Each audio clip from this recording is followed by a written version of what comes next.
Chapter 24. Confronting Feelings. Little Wing's home that weekend. Being grounded, if Little Wing was to be brutally honest, really sucked. Windy Whistles and Bo Hothoof had received the headmistress's letter, just as the latter had promised. Everything after that had fallen into place pretty much as Little Wing had predicted it would. The rant her mother went on, with her father getting the odd word in every now and then, hadn't exactly been short, but they had been conflicted on the subject, as became apparent during their tirade. Little Wing had gotten hurt, put herself in harm's way when there might have been alternative measures to be taken instead, but at the same time, she had defended her friend against an aggressor, which in no version of Equus could they claim was the wrong thing to do. After that had been brought up, the conversation took a more mellow turn, with the voices not quite turned up to Royal Canterlot levels. They calmly told Little Wing that they understood why she did it, and in her place they might have even done the same thing. But the news of what happened had scared them. It was bad enough that, despite their proudness of her, their eldest daughter was often in harm's way at the sight of Princess Twilight Sparkle. They didn't want to worry about their youngest daughter getting into scuffs when she was still in school. They understood. Deep down, they might even have approved. But neither did they want it becoming a habit. So they nuzzled her on the head, gave her a few comforting words, and then grounded her for the rest of the week. Yeah, comforting words did not lessen how much it completely and truly sucked. Bored. A small ball bounced off the wall opposing Little Wing's bed, barreling back towards the Pegasus who caught it in her hooves. Bored? Another small thud as the ball made contact again, and equally soon it found its way back into the hooves of its owner. Still bored. One final thud, though on its return trip, there were no hooves outstretched ready to catch it. Instead, the ball impacted the mattress and rolled off the bed and onto the floor. Little Wing didn't even spare a glance to see how far it rolled, instead having her eyes glued to the ceiling as her various limbs splayed out in all directions atop the covers. This seemed to have become a routine over the past 2 days, confined to her room, for all but a few select hours a day. Things weren't truly bad during the week when she spent the majority of her waking hours at school, even if detention was an ongoing process during breaks, though at least in those, she'd had opportunities to get to know Silverbreeze better. But during the afternoons, she had only ever seen the downstairs of the house at dinner, with the rest of her time being spent in her room. And now the weekend had come, and that was all she was doing. The only silver lining was that come next morning, her ridiculous exile would be well and truly over. With one final groan of frustration, Little Wing turned and buried her face in the pillow, attempting to get something of a nap before she was called for dinner. No sleep would come, however, and the young mare didn't even feel remotely tired. She shifted slightly, allowing her eyes to see above the pillow and scan the room for any ideas that may yet alleviate her intense boredom. Nothing. Well, there was nothing for it. Little Wing hopped off of the bed, crouching low and slowly sneaking her way up to the door. She pressed one ear up against it, listening for any sounds on the other side. She forced herself not to flinch back at the sound of heavy hoof steps, undoubtedly her father. Instead, she remained ramrod still as the sound of the hooves grew muffled and distant. Finally, they were gone altogether. Still, she waited another minute or two just to make sure they were not going to return. Once she was certain that the coast was clear, she began to open up the doorway, one crack at a time, ensuring it would not make any noise. Just pretend you're Rainbow Dash on some super secret stealth mission behind enemy lines, Little Wing instructed herself under breath. Just to the end of the hall, see if anything interesting is going on downstairs, and back again. Nobody will be any the wiser. If worst came to worst, she could always just claim that she'd been going to the loo. The doorway was fully open now, and the next step of her master plan was to steadily slide into the hallway. As it turned out, the friction between her own fur and the carpet made that plan difficult, so in all of her wisdom, she decided to go back to normal crawling instead. All the other doors on the landing were shut up tight, and the only movement her ears could detect was coming from downstairs. Little Wing crawled along the landing until she had reached the very top of the stairs, carefully dragging herself over the boundary just enough to get a view of the ground floor. Then there was a knock on the door. "You got that?" Bohotov asked from the living room, and some pony got up from their seat and began to move. Little Wing retreated slightly in panic as Windy Whistles moved to answer the door, moving past the bottom of the stairs in doing so. She heard the door open, and then her mother made a surprised noise. Misty Gust? I'm sorry for the surprise, but we weren't expecting you, Windy explained, Little Wing's ears trained in to hear the conversation. What are you doing here? Oh, I'm here to see Little Wing, Misty Gust explained. Is she in? I really need to talk to her. Little Wing could just imagine her mother's sympathetic smile. Oh, I'm sorry, dear, but Little Wing's still grounded and is up in her room. It might be best that you came back tomorrow. You might even be able to catch her at school. There was a slight noise that Little Wing surmised was Misty shuffling awkwardly in place, probably drooping her ears while she was at it. After all, Little Wing's ears were doing the same. Oh. Okay then, Misty muttered. At least tell her I came around. Of course I will. She'll be thrilled to hear of it, Windy replied. Now hop along, there's no need to stand out in the cold all by yourself. Okay. Bye, Mrs. Whistles, Misty said in farewell, followed by the click of the door closing up. And then there was the sound of hooves approaching the staircase. Little Wing quickly shuffled back, reversing through the door and closing it as quietly and quickly as possible.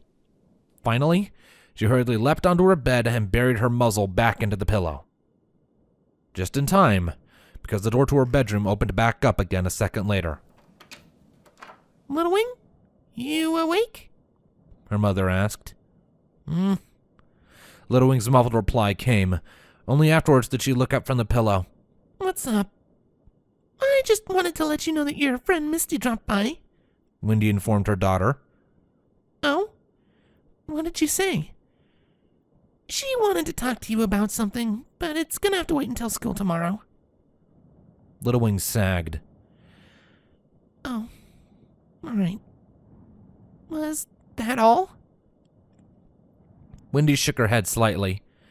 Dinner will be ready in 10 minutes. I will give you a shout when you can come down. Okay, Mom. Windy smiled, planting a kiss on Little Wing's head. Then she exited the room, shutting the door quietly behind her. Little Wing groaned, falling back and staring up at the ceiling once more. Now she had 10 minutes to kill. Where'd she put that ball? Maybe she could have thought about it more if not for that weird tapping on the window. Wait, what? Little Wing sat up straight, looking over towards the window cut into the bedroom walls. The source of the tapping was a young gray mare shooting Little Wing a sheepish smile. Hey, can you let me in? Misty asked from outside the house. Little Wing snorted. Oh, the wonders of having wings. She got up off the bed and trotted over to the window, released the latch, and allowed Misty to squeak her way through the frame and into the room. Little Wing closed the window up again, turning to give Misty an amused but questioning look. This isn't some kind of jailbreak, is it? Little Wing joked. If so, we've got a 10-minute time limit to pull this off. Misty rolled her eyes. If you wanted to leave, you would have just opened up the window. Little Wing opened her mouth to reply, but then closed it again with an embarrassed look. You never even considered it, did you? I forgot I even had a window, honestly. Misty Gust laughed, but then quickly stopped herself. She didn't, after all, want to give away her presence in the house. So, what is this about? Littlewing asked. You must have a reason to break in like this. Yeah. I do. Misty confirmed, scuffing a hoof nervously against the carpet. You remember the other day? There are plenty of other days, but I'm going to assume you mean the fight. Littlewing replied. Yeah, that's the one. Only what came after it? You mean when we met outside the headmistress's office? Littlewing inquired, getting a nod in turn. What about it? Has something else happened? No, nothing like that. Misty denied. It's just... I said I like you, and you said it's because we're best friends. Littlewing raised an eyebrow. Yeah, so? Are you sure you're okay? You're acting kinda weird. Misty sighed. Well, that bothered me because... Well, I like you. Do you know what I mean? We've known each other since we were young, and we've always hung out, but more than that, we've always been there for each other, and you're smart and brave and...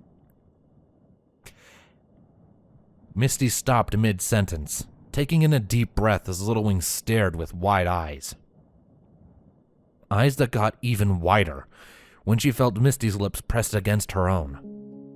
Littlewing just locked up, not fighting it but not leaning into it either. Misty, after a few moments, broke off the kiss with a look of sadness. I'm sorry. I don't even know if you like mares or even want relationships at all, or... I'm sorry. Misty whimpered, turning to leave. Only for a hoof to gently touch her on the shoulder, halting her. I didn't know you felt like that. Littlewing admitted. I mean, we'd always just been best friends, you know? This is... I don't know.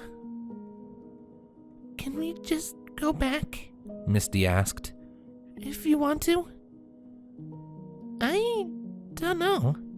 Littlewing replied. Because, honestly, I kinda like you too. Misty's eyes widened hopefully. I mean, you're smart, smarter than me, Littlewing explained. and you've been there since the beginning. And then, well, I just never really thought about it being more. Before Misty's hopeful eyes could die, Littlewing planted a kiss right onto her nose. But to be honest, I'd kinda like it if we did. Misty Gus stared at Littlewing for a moment, and then, like the first rays of light bringing about the dawn, a wide and happy smile appeared on her face.